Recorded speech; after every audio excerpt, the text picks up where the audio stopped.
The soft morning light filtered through the living room curtains, creating a peaceful atmosphere that contrasted with the turmoil that was forming inside me. I was sitting at my office desk, with a steaming cup of coffee in one hand and the other flipping through the papers Sarah asked me to organize. It was an ordinary day, or at least it should have been. The familiar routine comforted me, but an unsettling feeling began to invade me. While analyzing the documents, a small envelope caught my attention. It was partially hidden under a stack of papers. With an almost involuntary impulse, I pulled him closer. DNA exam was written on the outside in big letters. My heart raced. Why would Sarah have a DNA test stored here? A wave of anxiety ran through me, but curiosity was stronger. I opened the envelope and removed the paper. The words jumped out at me, as if they were screaming for the truth. Paternity test, negative result. The world around me fell apart in a split second. I stared at the paper, my eyes blurry. The children that I loved, that I raised and that I believed were mine, were not mine. Reality hit me like a punch in the stomach. I was overcome by a mixture of anger and confusion. How could Sarah hide this from me? A whirlwind of questions appeared in my mind. I stood up abruptly, the chair creaking under the weight of my decision. I needed to confront her. I could no longer live in a lie. I walked to the bedroom, where Sarah was, apparently calm, organizing the toys spread across the floor. The sun illuminated her face, and for a moment, I thought about how happy she looked. But that image was quickly replaced by the pain I felt. Sarah, my voice came out louder than I intended. She turned around, surprised. What is it, Nathan? He asked, with a smile that soon disappeared when he saw the expression on my face. We need to talk. Now. She hesitated, but when she saw the seriousness in my eyes, she nodded and followed me into the living room. I closed the door firmly, as if the act itself could lock away what was about to be revealed. I found this, he said, holding the DNA test toward him. What does that mean? Sarah's countenance changed instantly. The color in her face faded, and I could see the internal struggle she was facing. Nathan, I can explain, he began, but I didn't want to hear any excuses. Explain? How can you explain that my children are not mine? Anger burned in me, and pain mingled with it. Please listen to me, she begged, her eyes filling with tears. It was a mistake, an impulsive decision. I never wanted you to find out like this. An error? Sarah, this is not a mistake. This is treason. The word came out with contempt, as if I were spitting venom. Who is the father? She hesitated, and the silence that followed was deafening. Finally, she murmured, Mark. He is the father. Her name fell like a bomb among us. Mark. Sarah's ex-boyfriend. I remember how she spoke of him with a nostalgic tone, as if he were an unfinished chapter in her life. Did you have a relationship with him while we were married? I asked, voice shaking with anger. That's not how I wanted things to happen. Sarah started to cry, but there was no room for compassion at that moment.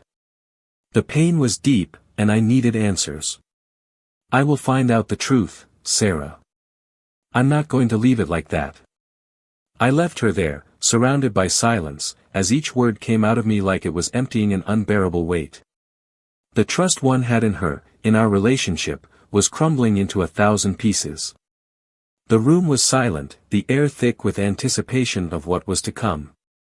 I took a deep breath, trying to gather my courage.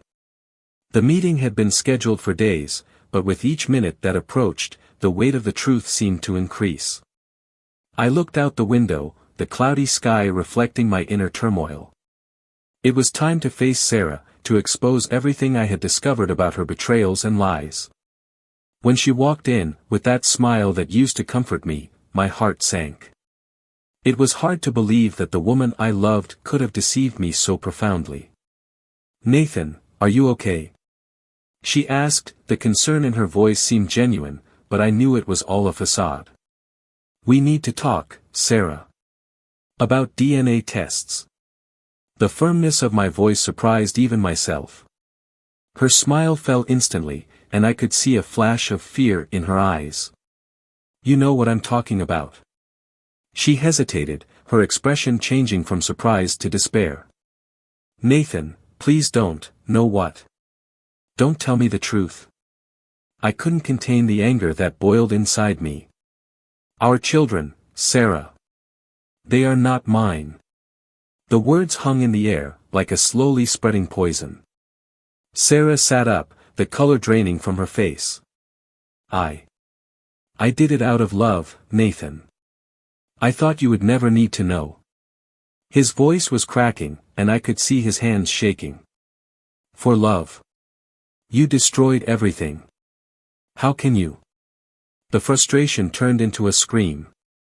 "And now, you want me to believe that this ex-boyfriend of yours, Mark, is the solution? That he can help raise our children?" She looked lost, tears were streaming down her face. "Nathan, I never wanted this to happen. I just wish they had a father. And Mark, he's always been a part of my life.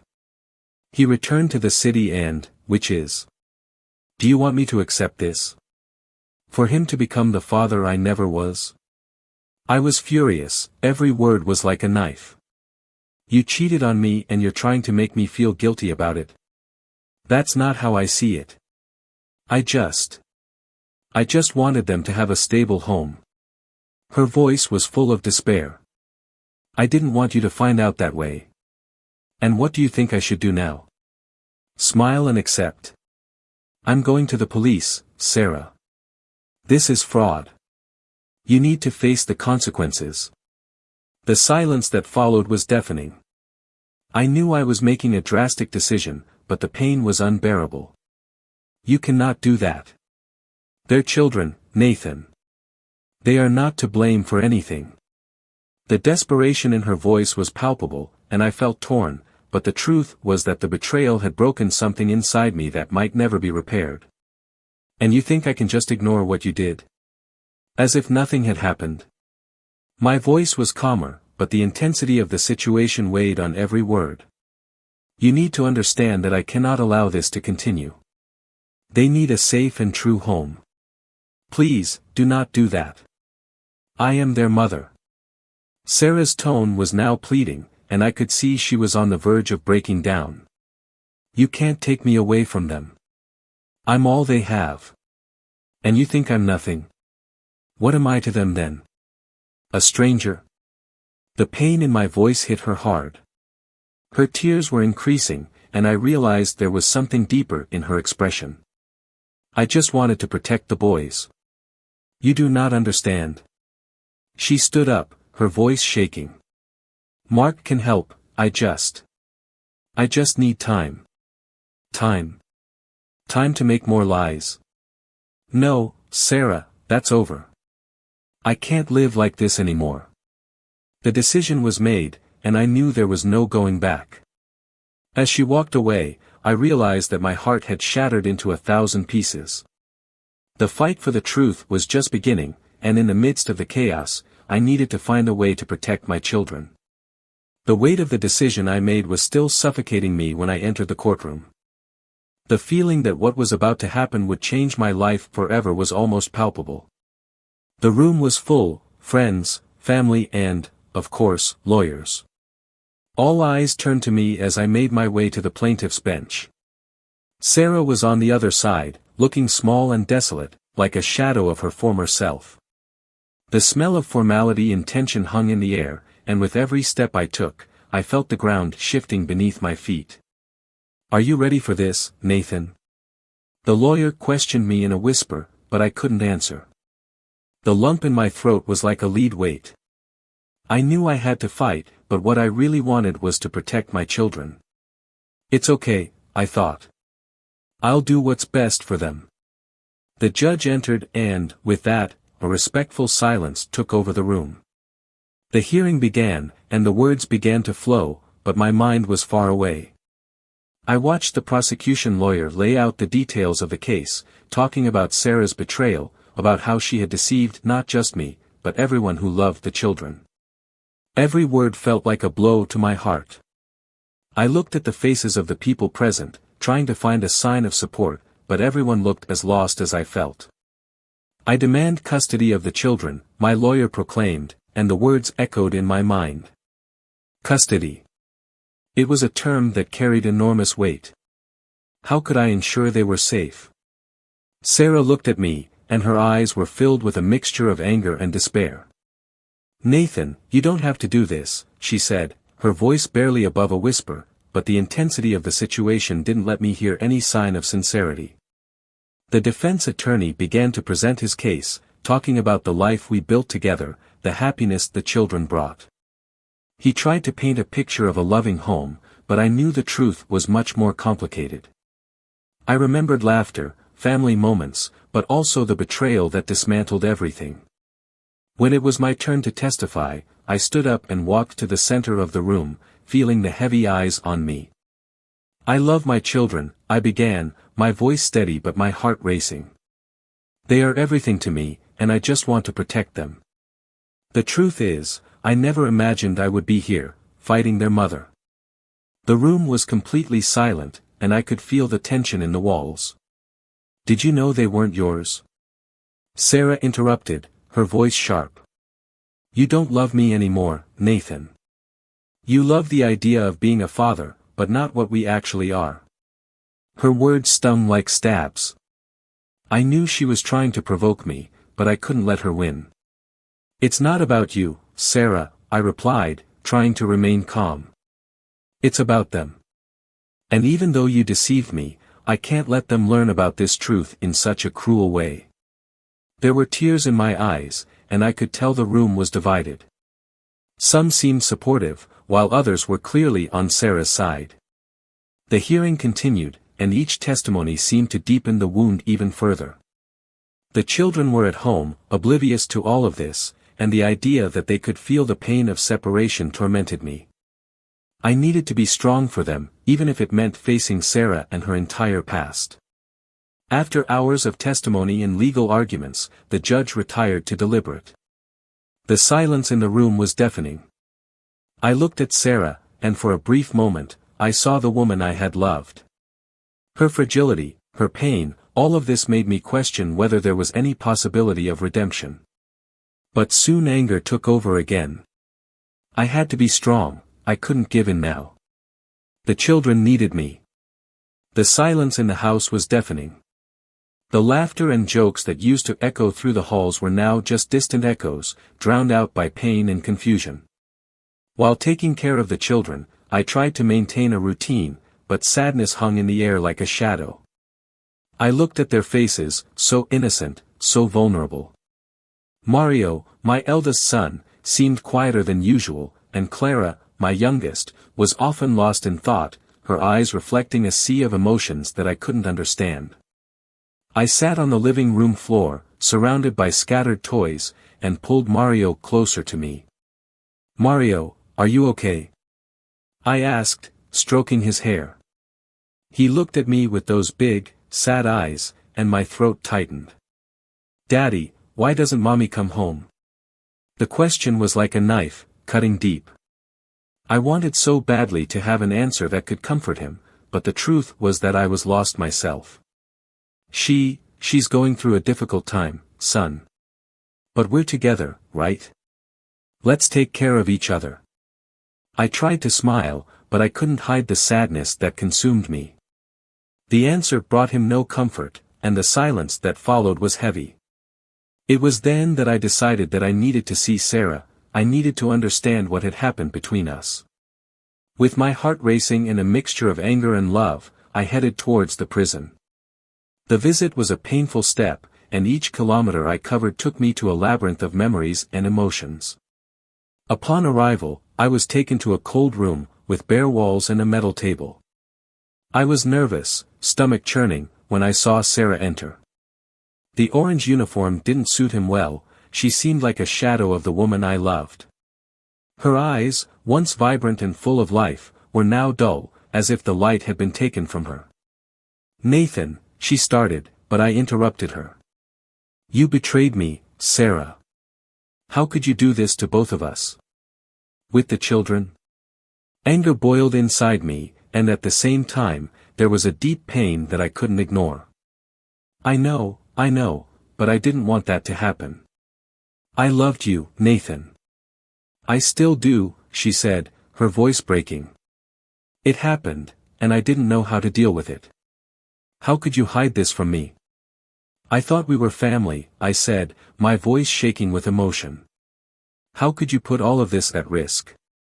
I was afraid. Fear of losing everything. I thought I could work it out. I thought everything would be okay, she replied, tears streaming down her face.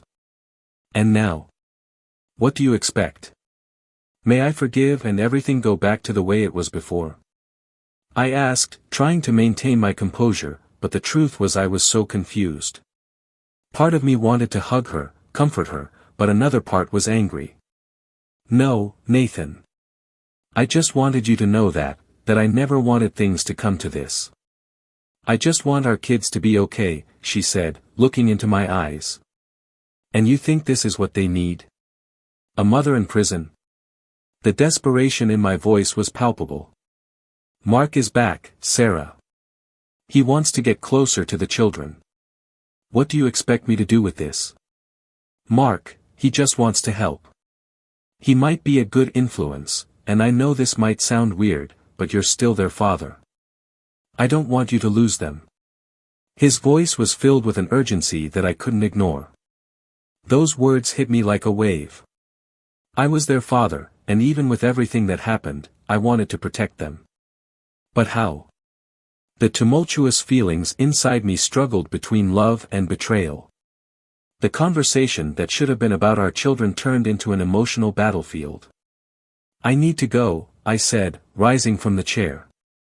I need to take care of them. And I don't know if I can continue this conversation now. Please, Nathan, she begged, but I was already moving away, feeling the weight of the decisions I would need to make.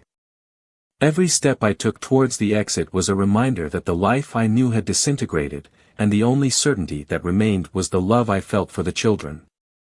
The courtroom was packed, and I could feel the tension in the air. It was as if every person present was holding their breath, waiting for what I would have to say.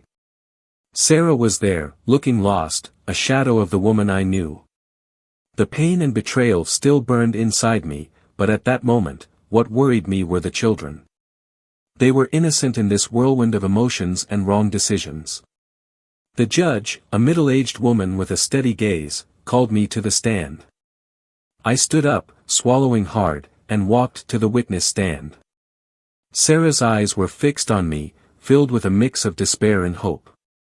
She was trying to shift the blame onto me, as if I were responsible for everything that had happened. Mr. Nathan, can you tell us what occurred between you and Miss Sarah? The judge asked, and I took a deep breath, trying to organize my thoughts. I discovered that my children are not biologically mine, I began, voice shaking. I found a DNA test that proved this. And from there, I started investigating Sarah's past. Were you aware that she may have had a relationship with another man? The judge insisted. No, I didn't know, I replied, feeling the anger rising. She deceived me, and I feel betrayed. But what hurts me most is thinking that the children, who I love deeply, are in the middle of all this. At that moment, Sarah raised her hand, interrupting. Nathan, please, you don't understand. I did it out of love. I didn't want to hurt you. His voice was a mix of desperation and regret, but I wasn't willing to fall into his emotional trap. You didn't do it out of love, Sarah. You did it out of selfishness, I retorted, feeling tears welling in my eyes. Children deserve to know the truth, and they deserve a home that isn't built on lies. The judge gestured for Sarah to shut up, and I continued. Sarah had a relationship with an ex-boyfriend during our marriage. She cheated on me, and now she is trying to manipulate the situation to make herself look like the victim. The murmurs in the room grew louder, and I saw the desperation in Sarah's eyes. But instead of feeling satisfaction, my heart sank. I didn't want to see the woman I loved sink even further. When I finished my statement, I sat down in the chair, exhausted. Sarah's lawyer began questioning. He was cunning and didn't hesitate to use the weaknesses in my story. Nathan, do you really believe that children don't love you for who you are, regardless of biology? This has nothing to do with love, I replied, trying to remain calm. They are my children, and I love them. But the truth needs to come out. They need to know who they are. The lawyer continued to press, and each question seemed to open a wound that I was trying to heal. He brought to light details of Sarah's past, revealing that she had suffered abuse as a child, which led her to make disastrous decisions in her adult life. The room fell silent, and I realized that as hurt as I was, Sarah was also a victim of her own circumstances. Do you still love her? The lawyer asked, and for a moment I hesitated. I remembered the good times, the laughs, the promises.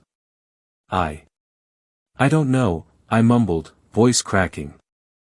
I loved her once, but now I feel like this woman here is no longer the same. The judge looked at me, and I could see that she was assessing the situation. I was torn between the desire to protect the children and the love I somehow still had left for Sarah. A love that was tainted by betrayal, but still existed. By the end of the day, my head was confused. The struggle between reason and emotion was consuming me. As I walked out of the courtroom, I realized I needed to make a decision that would impact not only my life, but the lives of the children I loved so much. And, above all, I needed to decide what was really best for them. The day of sentencing arrived, and the air in the courtroom was thick with tension. I felt like I was about to face judgment not just for my actions, but for my entire life. The voices around me became an indistinct noise as I became lost in my thoughts, trying to imagine what the future would hold for me and the children. The judge entered, and everyone stood up. I sat up again, my heart racing, eyes fixed on Sarah, who sat in handcuffs. Her expression was a mix of despair and anger, and I couldn't understand how it had all gotten to this point. While the defense and prosecution argued, my gaze shifted to my children, who were in the room, accompanied by a social worker. They seemed confused, innocent in the midst of this storm that I myself had helped create. The weight of guilt crushed me. I was trying to do what was right, but what was actually right? What should I do? It was then that the silence in the room was broken by a man who entered abruptly, a lawyer who looked like he had come out of a thriller film. He introduced himself as Dr. Alex, a family law specialist. I have evidence that would change everything in this case, he said, his voice firm and full of authority. The murmur that followed was deafening. The judge asked for calm, but I could barely hear the words. My heart was in my mouth. Evidences? What evidence? I asked, unable to contain my curiosity and fear. The lawyer turned to me and, before I could respond, he began to expound on a story that seemed straight out of a nightmare. He explained that there had been a medical error during the IVF process that Sarah and I had undergone. The children you believe to be Sarah's are, in fact, also yours. A mistake in the identity of the embryos. His words resonated in the room like an echo of fate. I felt as if the ground had collapsed beneath my feet. The revelation hit me like lightning. My children. Not just Sarah's children, but mine as well.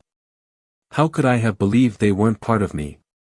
What did this mean for everything I had done? My search for justice now felt like a dark and confusing maze. Your Excellency, I ask that this information be taken into consideration for the verdict, continued Dr. Alex, addressing the judge. I looked at Sarah, who now seemed paralyzed. Anger had given way to disbelief. She didn't know how to react.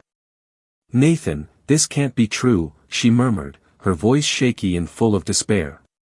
You know I never wanted this to happen. But it happened, Sarah. You tricked me, and that doesn't change the fact that I love these kids. I retorted, frustration boiling over. The room became chaos, and I realized that the judge was trying, in vain, to restore order. The mysterious lawyer presented documents and reports, and everything became more intense. The truth I had sought turned into a web of lies and secrets.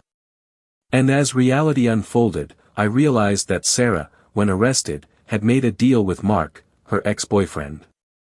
He was seeking full custody, and I felt powerless over the situation. It didn't matter how much I fought, destiny seemed to have other plans. There I was, at the center of a conflict that seemed to have no end, surrounded by people I loved but who were now far away. What could I do? How can I protect the children, who were, in fact, my children, amidst this tangle of betrayals and dark agreements? I can't lose them, I can't, I thought, as reality descended on me like a storm. A deep pain settled in my chest, and I realized that, in the end, we were all losing what we loved most. The courtroom, which was supposed to be a place of justice, had become an arena of sadness and despair.